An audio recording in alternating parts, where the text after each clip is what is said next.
ఏం జరిగింది మరి? 1920లో నిజాం కట్టించిండు, 1948లో మనకు స్వాతంత్రం వచ్చింది, దేశంలో కలిసినాం, హైదరాబాద్ సంస్థానం.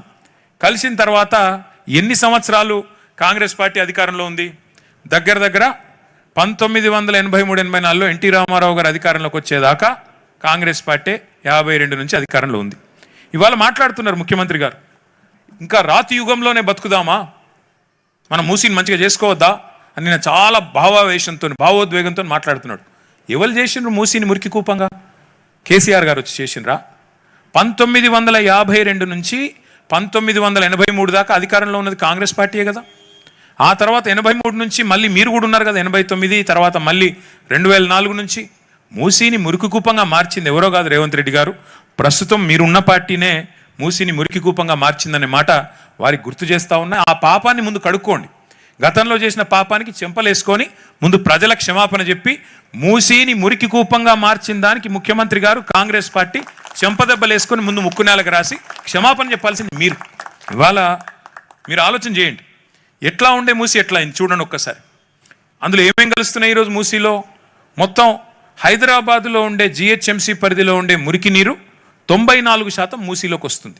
గ్రావిటీ ద్వారానే వివిధ నాళాలు 54 నాళాల ద్వారా మూసీలోకి వస్తుంది. మూసీ అంటే మీ హిమాయత్ సాగర్, ఉస్మాన్ సాగర్ కాదు, కిందికి మంచిర్యాల కిందికి అక్కడికి వస్తుంది, ఇందులోకి రాదు. ఆ తర్వాత మరి మాకు అవకాశం వచ్చింది, తెలంగాణ రాష్ట్రం వచ్చిన తర్వాత 2014లో అవకాశం వచ్చిన తర్వాత ఇగో ఇది మా ఆలోచన. అందుకే ముఖ్యమంత్రి గారు చూడాలి, ప్రభుత్వం చూడాలి, ప్రభుత్వ పెద్దలు చూడాలనే, ప్రజలు చూడాలి ముఖ్యంగా అని చెప్పే నేను ఇక్కడ మీ ముందు పెట్టాను మా ఆలోచన. ఆ రోజు 2014లో కేసీఆర్ గారి ఆలోచన ఏంటి, ఏం చేద్దామన్నారు మూసీని? ఆయన ఆలోచన ఏంటి అంటే మూసీ ప్రక్షాళన మీద, మూసీ పునరుజ్జీవం మీద ప్రపంచంలోని 10 పెద్ద డిజైన్ సంస్థలతోని మేము డిజైన్ కాంపిటీషన్ ఇన్వైట్ చేసినాం, ఆహ్వానించినాం. అయ్యా రండి, మీరు ప్రజలని డిస్టర్బ్ చేయకుండా, ఇండ్లు కూలగొట్టకుండా, ప్రజల్ని అనవసరంగా అక్కడి నుంచి డిస్ప్లేస్ చేయకుండా ఎట్లా చేయవచ్చు అని డిజైన్స్ ఆహ్వానిస్తే ఇక మీ చుట్టూ ఇక్కడ అన్ని డిజైన్లు కూడా ఆ రోజు డిజైన్ చేసిన వాటిని కూడా కొన్నింటిని ఇక్కడ పెట్టాం, మిగతా కొన్ని పెట్టలేదు. చాలా వరకు ఇక్కడ మీ దగ్గర పెట్టే ప్రయత్నం చేసినాం. 10 ప్రఖ్యాత డిజైన్ సంస్థలు వచ్చి వాళ్ళు మాకు ప్రజెంటేషన్ ఇచ్చారు. ఇచ్చి కొంతమంది అన్నారు, సార్ కొన్ని ఇల్లు కూలగొట్టాల్సి వస్తుంది అంటే, ఆ రోజు కేసీఆర్ గారు చెప్పింది ఏంటంటే, అసలు ఇల్లు కూలగొట్టాల్సిన పరిస్థితి వస్తే మరి రివర్ బెడ్లో ఉన్న నిర్మాణాలు అయితే తప్ప మిగతా వాటిని ముట్టకండి, తప్పకుండా ఒకవేళ అట్లాంటి పరిస్థితి వస్తే ప్రాజెక్ట్ పెండింగ్లో పెడదాం, కానీ ముందు ఒక పైలట్ చేయండి, ఒక చిన్న నమూనా చేయండి, ఒక 5 కిలోమీటర్లు చేయండి అని చెప్పి నాగోల్, ఉప్పల్, అంబర్పేట మధ్యన 5.5 కిలోమీటర్లు మాతో ఆ రోజు ఆదేశం ఇచ్చి ఒక్క ఇల్లు కూల్చకుండా ఎట్లా చేయొచ్చో చేసి చూపెట్టండి అని చెప్పి సుందరీకరణ ఏర్పాట్లు కూడా కేసీఆర్ గారు చేయించారు. మేము రూపొందించిన ప్రణాళిక ఏంది అంటే మీకు చూపెడతాను నేను. మొట్టమొదటిది, ఇందులో మూసీ నది మంచిరేవుల నుంచి కింద గట్కేసర్ దాకా ఓఆర్ఆర్ పరిధిలో, హైదరాబాద్ పరిధిలో తీసుకుంటే 57 కిలోమీటర్లు ఉంటుంది. ఈ 57 కిలోమీటర్ల పరిధిలో మరి మొత్తం ఇప్పుడు ఎట్లా అంటే ఓఆర్ఆర్ మొత్తం 160 కిలోమీటర్లు. మధ్యలో ఒకవేళ ఇక్కడ నుంచి అక్కడికి వెళ్ళాలంటే స్ట్రెయిట్గా అవసరమైతే ఒక ఎక్స్ప్రెస్ వే ఉండాలి. మంచిరేవులలో మనం ఎట్లయితే ఓఆర్ఆర్ ఉందో అట్లాగే మూసీ నుంచి స్ట్రెయిట్గా పోవాలి అంటే ఒక 57 కిలోమీటర్ల పొడవుతా ఒక ఎక్స్ప్రెస్ వే ఉండాలని చెప్పి దాన్ని డిజైన్ చేశాం. రెండవది అంటే అర్బన్ మొబిలిటీ కోసం, రాను రాను అవసరాలు పెరుగుతాయి కాబట్టి. రెండవది ఏం చేసినాము, హైదరాబాద్ను ముఖ్యంగా మూసీని ఏదైతే మురికి కూపంగా కాంగ్రెస్ ప్రభుత్వాలు గతంలో పట్టించుకోకుండా మార్చేసినాయో, ముందు ప్రతి నీటి చుక్క, ప్రతి నీటి బొట్టు, మురికి నీటి చుక్క మూసీలోకి వచ్చేదాన్ని శుద్ధీకరించి, అంటే సివరేజ్ ట్రీట్మెంట్ ప్లాంట్ల ద్వారా దాన్ని శుద్ధి చేసి సవ్యమైన నీరు, ట్రీటెడ్ నీరును మాత్రమే మూసీలోకి వదలాలి అని ఆలోచన చేసి 3,866 కోట్ల రూపాయలు, అంటే దాదాపు 4,000 కోట్ల రూపాయలతో సివరేజ్ ట్రీట్మెంట్ ప్లాంట్లు నిర్మాణం చేసింది కూడా కేసీఆర్ గారి ప్రభుత్వం. మీకు అది నేను చూపెడతాను. అట్లాగే మూసీ ఎట్లుంటుందంటే, మీరు మంచిరేవుల నుంచి గట్కేసర్ దాకా ఒక నీటి చుక్క ఇట్లా మీరు నీళ్లు పోస్తే జర్రున జారి కిందికి వెళ్ళిపోద్ది. ఎందుకంటే దాదాపు ఇట్లా ఏటవాలుగా ఉంటుంది మూసీ, జారిపోతుంది, నీళ్ళు ఆగాయి. ఇందాక ఒక సోదరుడు మాట్లాడుతూ అన్నారు, మొత్తం సంవత్సరంలో 10-20 రోజులు మాత్రమే మూసీలో నీళ్లు ఉంటాయి, మిగతా టైంలో నీళ్ళే రావు, దానికోసం మమ్మల్ని ఇబ్బంది పెడతారా అని. మరి దీన్ని నిజంగానే సుందరీకరించాలి, నీళ్లు కనబడాలి. లండన్లో ఇంకో చోట నిన్న ముఖ్యమంత్రి గారు చెప్పినట్టు నీళ్లు నిల్వ ఉండాలి అంటే ఎట్లా అని ఆలోచన చేసి ఈ 84 మీటర్లు ఏదైతే జారుతుందో, అంటే 1 కిలోమీటర్కి 1.5 మీటర్లు జారుతుంది నీళ్లు మూసీలో, దాన్ని ఎట్లా ఆపాలి అని ఆలోచించి 15 బ్రిడ్జిలు ప్రపోజ్ చేసినాం. ఆ 15 బ్రిడ్జిల కిందనే చెక్ డ్యామ్లు కూడా ప్రపోజ్ చేశాం. దేనిలో కూడా ఒక ఇల్లు పోకుండా ఆలోచన చేసినాం. దాంతోపాటు ఇప్పుడు మేము చెప్పిందంతా ఏం కాగితాల మీద లేదు.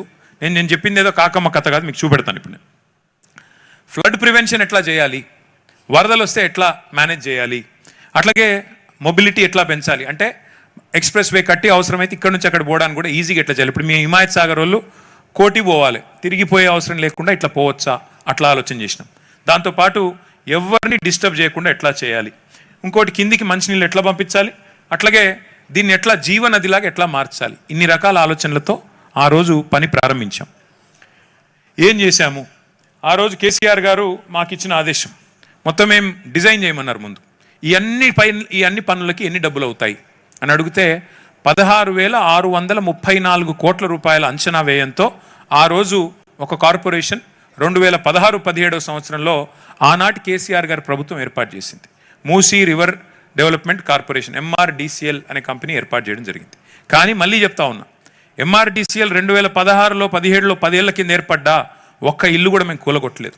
కూలగొట్టకుండా ఏం పనులు చేయాలో ముందు ఆ పనులు చేసుకుంటూ వచ్చినాం. ఏం పనులు అవి? ఇది మేము చేసిన పని. ఫస్ట్ పని ఏంది, కేసీఆర్ గారు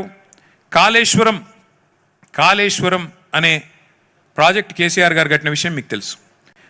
మీకు ఒక ఐడియా కోసం చెప్తా ఉన్నా. తెలంగాణ ఎట్లుంటుందంటే భౌగోళికంగా ఇట్లా ఒక గుడిసెలాగా ఉంటుంది. ఒక గుడిసెలాగా ఇట్లుంటుంది ఈ షేప్లో. ఒక వరుస నుంచి ఇక్కడ నుంచి గోదావరి నది పారుతుంది, ఇక పక్క నుంచి మన కృష్ణానది ఉంటుంది. హైదరాబాద్ అనేది ఇప్పుడు మనం ఎక్కడైతే హిమాయత్ సాగర్లో ఉన్నామో 535 మీటర్లు సముద్ర మట్టానికి 535 మీటర్ల మీద హైదరాబాద్ నగరం ఉంటుంది. మరి గోదావరి నది 80-100 మీటర్ల మీద పారుతుంటుంది. కృష్ణానది 110-120 మీటర్ల మీద పారుతుంటుంది. అంటే నీళ్లు, కృష్ణా నీళ్లు తేవాలన్నా గోదావరి నీళ్లు తేవాలన్నా 400-500 మీటర్లు పైకి లిఫ్ట్ చేయాలి మనం. అది చేయాల్సిన పని. కేసీఆర్ గారు ఏం చేశారు, కాళేశ్వరం ప్రాజెక్టు ద్వారా ఒక రోజుకి 2 TMCల నీళ్లు, 2 TMCలు అంటే ఎంత, 2 హుసేన్ సాగర్లలో పట్టే అన్ని నీళ్లు ఒక రోజులోనే 80 మీటర్ల నుంచి 618 మీటర్ల దాకా తెచ్చిన ప్రాజెక్టే కాళేశ్వరం ప్రాజెక్టు. ఆ కాళేశ్వరం ప్రాజెక్టు ద్వారా కేసీఆర్ గారు చేసింది ఏంది, కొండపోచమ్మ సాగర్ అని ఇక్కడే మనకు దగ్గరలో, మీకు గజ్వేల్ దగ్గర ఉంటుంది, అక్కడికి నీళ్లు తీసుకొచ్చాం. అక్కడి నుంచి ఏం ఆలోచన చేసినామో మీకు చెప్పే ప్రయత్నం చేస్తూ ఉన్నాం. 1100 కోట్లు ఆ గోదావరి నీళ్ళని తీసుకొచ్చి, ఆ కొండపోచమ్మ సాగర్ 618 మీటర్ల మీద ఉంటుంది, మనం ఉన్నది 535 మీటర్లు. కాబట్టి అక్కడి నుంచి అంటే నెత్తి మీద కుండ పెట్టినట్టే, ఆ కుండ నొలకపోస్తే డైరెక్ట్గా గ్రావిటీ ద్వారానే నీళ్లు మీ హిమాయత్ సాగర్లోకి, మీ ఉస్మాన్ సాగర్లోకి రావాలి. అందుకే ప్రణాళిక రూపొందించి మే 2023లో 1100 కోట్ల రూపాయలతో ఈ పని చేయవచ్చు అని చెప్పి క్యాబినెట్లో ఆమోదం తెలిపాం. సవితా ఇంద్రారెడ్డి గారు, మేమందరం ఆ క్యాబినెట్లో ఉన్నాం. ఇది ఫస్ట్ పని చేశాం.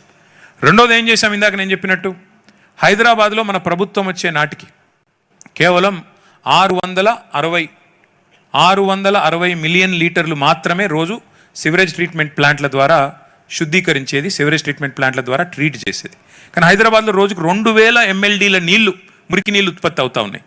అంటే మూసీలోకి వచ్చే ప్రతి చుక్కను మంచిగా చేయాలంటే ఇంకొక 1300 MLDల కెపాసిటీతోని సివరేజ్ ట్రీట్మెంట్ ప్లాంట్లు పెట్టాలి. అందుకే 3866 కోట్ల రూపాయలతోని 31 STPలు, 32 అది నిజానికి 32 STPల నిర్మాణానికి శ్రీకారం చుట్టింది కేసీఆర్ గారి ప్రభుత్వం. ఇవాళ అవన్నీ కూడా దాదాపు పూర్తవుతూ ఉన్నాయి. వాటిని రేవంత్ రెడ్డి గారు రేపో ఎల్లుండో రిబ్బన్లు కట్ చేయాల్సి ఉంటుంది, అంతే, ఆయన చేయాల్సిన పని లేదు. తర్వాత మూడవది, వరద నీటి ముప్పు లేకుండా SNDP అని స్ట్రాటజిక్ నాలా డెవలప్మెంట్ ప్రోగ్రామ్ అని ప్రారంభించాం. దాదాపు 1000 కోట్ల రూపాయలతో 60 పనులు పూర్తి చేశాం. నాలుగో పని ఏం చేసినాము, 15 బ్రిడ్జిలు. ఇందాక నేను చెప్పినట్టు నీళ్లు ఆగకూడదు, ఆగకుండా కిందికి పోతున్నాయి కాబట్టి చెక్ డ్యామ్ కమ్ బ్రిడ్జ్ మనం మూసీ మీద అడ్డంగా ఎట్లయితే పురాణా పూలు, నయా పూలు, టిప్పుకాన్ బ్రిడ్జ్ ఉందో అట్లా మరొక 15 బ్రిడ్జిలు మూసీ మీద మనం మంజూరు చేయడం జరిగింది 545 కోట్ల రూపాయలతో. అది కూడా చేసినాం. అంటే ఇవన్నీ కలిపితే కూడా మీరు లెక్క కొడితే 5,000, మిగతా అంత కలిపితే 6,000 చిల్లర కోట్లు దీనికి. ఇది కాకుండా ఒక ఎక్స్ప్రెస్ వేకి 10,000 కోట్లు, 8,900 కోట్లు. మొత్తం కలిపితే సుందరీకరణ, ఈ బ్రిడ్జ్లు, STPలు, దాంతోపాటు SNDP ఇవన్నీ కలిపితే కూడా 16,634 కోట్లలో కంప్లీట్ చేయవచ్చు అని కేసీఆర్ గారి ప్రభుత్వం ఆనాడు మొత్తం ప్రణాళికలు అంటారు కదా మన పెద్దవాళ్ళు, కట్టిన ఇల్లు పెట్టిన పొయ్యి అని. ఒకట్లా కట్టిన ఇల్లు పెట్టిన పోయి తరికల వీళ్ళకి అప్పచెప్పి మేము దిగిపోయినాం. నీళ్లు తెచ్చినాం, గోదావరి నీళ్ళు ఇక్కడ దాకా, ఏది నెత్తి మీద కుండ పెట్టినట్టు కొండపోచమ్మ సాగర్ దగ్గర నీళ్లు తెచ్చినాం, మొత్తం డబల్ బెడ్రూమ్ ఇల్లు కట్టించినాం, ఎస్టీపీలు కట్టినాం. ఇప్పుడు రేవంత్ రెడ్డి చేసుడల్లా రిబ్బన్లు కటింగ్ చేయాలి తప్ప ఆయన చేసేదేం లేదు, ఇల్లు కూలగొట్టే అవసరం లేదు. కానీ ఆయన ఏం చేస్తున్నాడో చెప్తా. మేము తీసుకున్నది మానవీయమైన ఆలోచన, హ్యుమానిటేరియన్ అప్రోచ్లో కేసీఆర్ గారి ఆదేశం మేరకు మా ఆలోచన మూసీ మీద ఇది. మరి ఏం చేసినాం మేము ఒక్కొక్కటి, ఇది చూడండి, ఇవన్నీ స్టడీ చేసినాం. ఇక డిఫరెంట్ డిజైన్లు మేము ఇన్వైట్ చేసినాం. చేసి ఏ రకంగా చేయవచ్చు అంటే డిజైన్ కాంపిటీషన్ ద్వారా ఇన్వైట్ చేస్తే ప్రపంచ ప్రఖ్యాతి కలిగిన ఒక 10 డిజైన్ సంస్థలు వచ్చి డిజైన్లు కూడా ఫైనల్ చేసినాం. ఈయన కొత్తగా అది కూడా చేసి అక్కర్లేదు, వాటిని తీసుకొని ముంగట పెట్టి అధికారులకి అయ్యా చేయండి అంటే సరిపోద్ది, కొంపలు కూలగొట్టమని చెప్పాల్సిన అవసరం లేకుండా ఈ పని చేయవచ్చు. ఇవన్నీ కూడా ఆయనకు ఆల్రెడీ ఇచ్చినాం, గవర్నమెంట్లోనే ఉన్నాయి ఇవన్నీ. ఇవి చూడండి ఒక్కసారి. ఇవన్నీ మూసీ తీరంలో కేసీఆర్ గారి ప్రభుత్వం చేసిన పనులు, సుందరీకరణ. ఒక్కరికి కాకపోతే మా బ్యాడ్ లక్ ఏంటంటే మేము ప్రచారం ఎక్కువ చేసుకోలే, మేము ఈయన లెక్క డబ్బా కొట్టుకోలేదు, చేయని దాన్ని చేసినట్టు ఉన్నదాన్ని లేనట్టు మేము చెప్పుకోలేదు. ఇవన్నీ చేసినాం. ఇవా నాగోల్ బ్రిడ్జ్ సుందరీకరణ చేసినాం, బేగంపేటలో చేశాము, గండిపేట ఈకో పార్కు, నిన్న రేవంత్ రెడ్డి గారు రిబ్బన్ కట్ చేసిండ్రు కదా కొత్తవాళ్ళు కూడా ఈకో పార్క్ అని, అది కూడా కట్టింది కేసీఆర్ ప్రభుత్వమే. 90% మేము ఉన్నప్పుడే పూర్తి చేసినాము.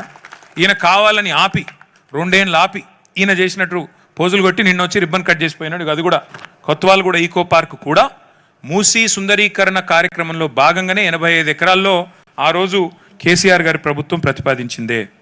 అయితే ఇక్కడ ఒక సూటి ప్రశ్న రేవంత్ రెడ్డి గారికి, ప్రభుత్వానికి. ఇందాక కొంతమంది సోదరులు అడిగారు, నమామి గంగే అని కేంద్ర ప్రభుత్వం 2000 కిలోమీటర్ల గంగానది పరిధిలో నమామి గంగే అనే ప్రాజెక్ట్ స్టార్ట్ చేసింది. కానీ నమామి గంగే 2000 కిలోమీటర్లు, దానికి మొత్తం ప్రతిపాదించిన ఖర్చు 42,500 కోట్లు. అట్లాగే గుజరాత్ సాబర్మతి రివర్ ఫ్రంట్ అహ్మదాబాద్లో దానికి ఖర్చు 7,000 కోట్లు. కానీ రేవంత్ రెడ్డి గారు చెప్పే ఖర్చు, మరి ఎందుకు ఆయనే చెప్తున్నాను నేను కాదు, 1,50,000 కోట్లు.